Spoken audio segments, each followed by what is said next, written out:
আসসালামু আলাইকুম viewers, today I am back with another new English topic. আজকের বিষয়টি হচ্ছে ফিউচার পারফেক্ট টেন্স।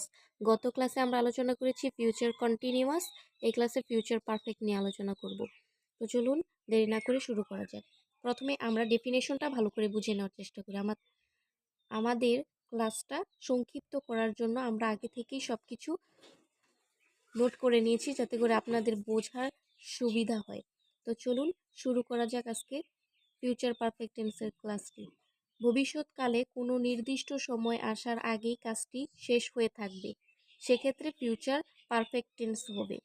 ভবিষ্যৎকালে কোনো একটা নির্দিষ্ট সময় আসার আগেই যদি কোনো কাজ শেষ হয়ে থাকে সেক্ষেত্রে ফিউচার পারফেক্ট টেন্স হবে। যেরকম দুপুর 2টার আগেই আমি নামাজ পড়ে থাকবো, রাত 10টার আগে আমি বাড়ির কাজ শেষ করে থাকব, তুমি আসার আগে আমি পড়াশোনা শেষ করে থাকব। এভাবে যে কাজগুলো কোনো একটা নির্দিষ্ট সময় আসার আগেই সংঘটিত হয়ে থাকবে সেক্ষেত্রে আমরা ফিউচার পারফেক্ট টেন্স ব্যবহার করব। তো চলুন স্ট্রাকচারটা বুঝে নেওয়ার চেষ্টা করি। স্ট্রাকচারটা হচ্ছে subject plus will have plus verb 3। Example হিসেবে আমরা নিতে পারি সকালের নাস্তার আগেই আমি বই পড়ে থাকব। এটার ইংরেজিটা হবে, এখানে সাবজেক্ট হিসেবে আমি, আই, এবং স্ট্রাকচার অনুযায়ী উইল হ্যাভ, আর বই পড়ে থাকবো, বই হলো এখানে অবজেক্ট, আর পড়ে থাকবো, পড়ার ইংরেজি হলো রিড। এটার 3টা ফর্মই একরকম, উচ্চারণের ক্ষেত্রে শুধু একটু পার্থক্য আছে। তো 3 নাম্বার ফর্ম হলো red. I will have red, কি পড়ে থাকবো? বই। আই উইল হ্যাভ রেড বুক। কিসের আগেই? সকালের নাস্তার আগেই। আগেই কথার জন্য আমরা ব্যবহার করেছি বিফোর, এবং সকালের নাস্তার ইংরেজি হলো ব্রেকফাস্ট, এটা আমরা সকলেই জানি।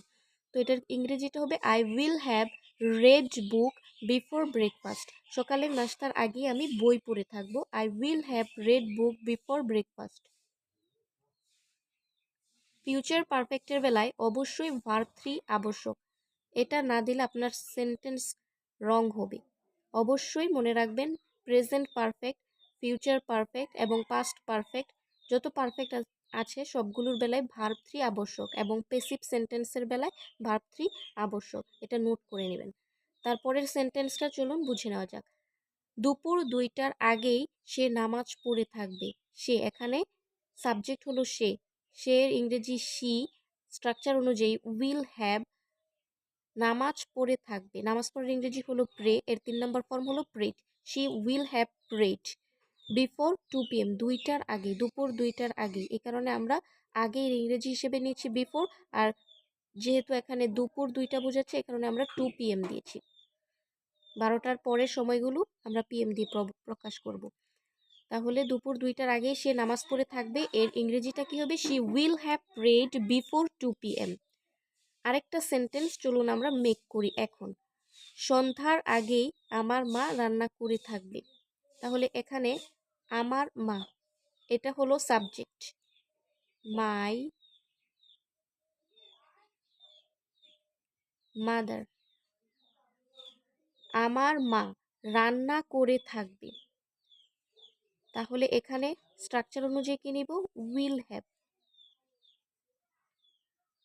উইল হ্যাভ, রান্না করার ইংরেজি আমরা সকলেই জানি কোক, কোকের 3 নম্বর ফর্ম হলো কোকড। মাই মাদার উইল হ্যাভ কোকড সন্ধ্যার আগেই, তাহলে আগের ইংরেজি জানি সবাই বিফোর। বিফোর সন্ধ্যা, সন্ধ্যার ইংরেজি হলো ইভিনিং, EVENING। তো সেন্টেন্সটা মেক হয়ে গেল। সন্ধ্যার আগেই আমার মা রান্না করে থাকবে। My mother will have cooked before evening. তো এইভাবে আপনারা সেন্টেন্সগুলো মেক করার চেষ্টা করবেন। আগে বাংলা লিখবেন এইভাবে, তারপরে ইংরেজিগুলো করার চেষ্টা করবেন।